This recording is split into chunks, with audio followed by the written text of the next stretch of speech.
Nwaanyị nna anụ sị m na ọ bụrụ na nwanne ya nwoke na ya esoli ya naba. Ofu nwoke sị m na ya nọbụ China na-azụ afọ ịghọtago ya wee nọgidesi ka ya bata Naija. Ya wee bata na onwe ndị ya na ya na-abụ na-eme combine na shop.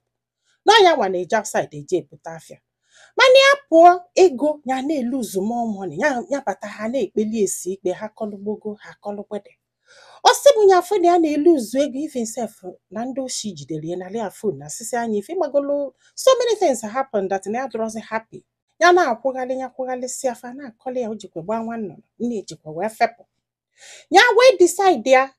ka ya mepee shop ka anyị na nwunye ya zụba na ya na-anụ nwaanyị onye Kogi mana ọ Kogi Enugu steeti na mama nnekwu ya bụ onye Enugu ịghọtago. So ọkwana ya ọ sị m those girl na o nwere ife this girl ma eme o na etu a ka ọ ga-adọlụ na ọnya ga-esi nne ya ga-asa nwa arụ ya ga-egbogo ya ga-egbede na fa mụtala ofu nwa nwaanyị. Ọ sị m na adị ya nwaanyị afọ na oyi sielie. Ọ sị m na nwa ga-eketa etete n'ime abalị na-ebe akwa nwunye ya ma mmeghere dị arụ na ọnya nwa ga-ekunye. Mana before ha anụba na ha kwuru na o nwere nwanne nwoke ọ nwanne nwaanyị ga-abịa na ka ha na ha biri permanently. Ịghọtago na ihe a bụ ihe ha kwuru onye bịa na ọ na aka na-ekwu nwunye jedute nwanne ya nwoke ọ na-eme POS na shop ha ka number 1 na this guy na-agwa okwu anyhow ya ka ya ekwu nwunye ya sị anọ nwanne ya nwoke ya gbakwa nkịtị. Aka na-ekwu jedutekwa another one dị 26 years ya na fa na-akpọ Billy na na-asị ya nwaanyị agha ọ sị ọkwa nwanne ya nwoke ọ sị m na ọ bụrụ dị nke afọ na this woman na-agwa ya okwu ka ịmara ife ebe ọ na-agwa ya okwu iche ma nwa ya na ya na-akpọbi no respect no regard. Na webọsị ya weta 2M dobe n'ụlọ nwanne ya nwoke bata zulu the money. O wee jesi bata ya na-agwa ya ka ọ rịa atizi dị anụ ma ọ kpọọ nwanne ya nwoke na-asị akedu the money ọ sị anya hapịa nọ nwanne ya nwoke emesịa na fa ga-asọt ya ịmago ya na ya na-abụ na-emekọzi biznes ọ mara ego na ya ji na akpa ịmagolo ụdị ha ahụ luo tata na this guy lile ego afọ mana ife o mebu na ọ dị abịazi befa na ọ na fonu ka fa na-ekwuzi. Ọ sị m iwe wee wesie nya ya wee hapụzigharị ya shop afọ ịghọtago. Mana etu o si emezi na etu o si agwa okwu na etu ya echekwe ma ọ nọ na ego adọrọzi na this shop nwaanyị a ji emelu otu a and na ya hapụgoli enye nke ọnụ ya na nwanne ya nwoke chọrọ ịrụ ọnụbazia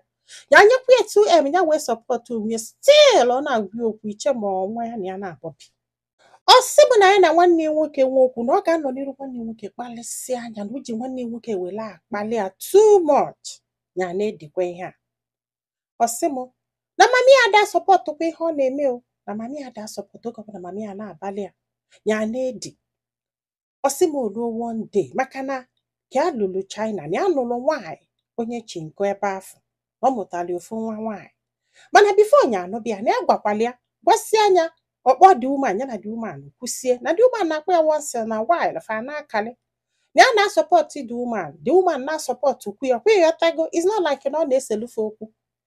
Mana ya kwutezi okwu na ya ga-ahapụkwa this marriage ọ sị ya nọ maka na ya nwere nwaanyị ọzọ ebe ọzọ nọ maka ya ka o ji agwali okwu anyhow nọ maka ya ka ejiri asọpọtụ ya ndị mara emotional black ịmagolu.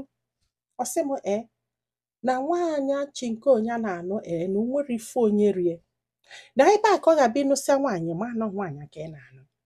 na ọ dị respectful na ọ dị hard working na everything na nwaanyị a nwere ya na ya mụrụ na-eto ka nwaanyị ndị be anyị si eme na ọ bata anya na ya zọba ọkịka. Ọ sị m oluo one day wee welu maka nwanne ya nwoke wee kpalịsịa anya ya wee sị ya na nwanne ya nwoke ya ana ọ sị na ọ na osole ya naba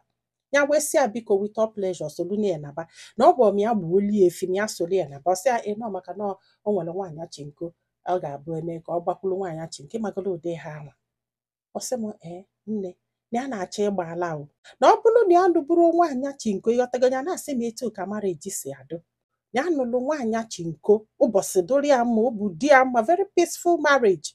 naanị ịgbagolu na mgbe nwaanyị Chinko chọrọ isi wee nata mgbafu ka dollar dị too much and na mgbafu ka afọ ya na-esheki tilu ma oshi azụrụ eme ife niile ya gbakọcha ego flight ha ga-eji wee bata ya sị ka anye ha ka o wee na-akwụrụ nwa ya ụgwọ akwụkwọ maka na ha mụtara ofu nwaanyị ịghọtago onye nke mụọli ofu nwaanyị. Ọ sị m nne na ike agwụgie in fact na ya mụrụ na-etu ka o si adụ bụ n'ofu mbọsị nye kolo akpị aghalụ nwaanyị ajagwala honestly because na nwaanyị anụgwa ekwugo na ya ga-alụ ugboro n'ụlọ ọ chọrọ ịna ya nwanne ya nwoke na ya ga-esi ya na nabazianụ ọ chọrọ ịna isaida na ya je ha ya tụ nọ bụ ile onwe ya sọsọ ya bịa na-afụ nwa ya maka na ya fụrụ nwa ya n'anya akwa ịghọtago ebe ọ bụ na ọ chọrọ ịna ọ sị m na-etu nwunye nọ kịta nwa na-arụ ga na-ahụ nwa duru nwa ju ụlọ ọgwụ dọkịta enye ọgwụ ọ ga-enye nwa ọ bata nyere nwa ọgwụ afọ once that's it ọ sị m ife a bụrụ ife abagenu na ya ga-ahapụli ya ma shọpụ ma ụlọ ebe fabio maka na ọnya na-akwụ ụgwọ ụlọ na-eweta ndị ma washing machine everything ya na-asa m akwa hapụli ya nnọọ everything ejewela onwe ya nọ ife ya chọrọ ime ya wee sị ka amala ife ndị mmadụ lụ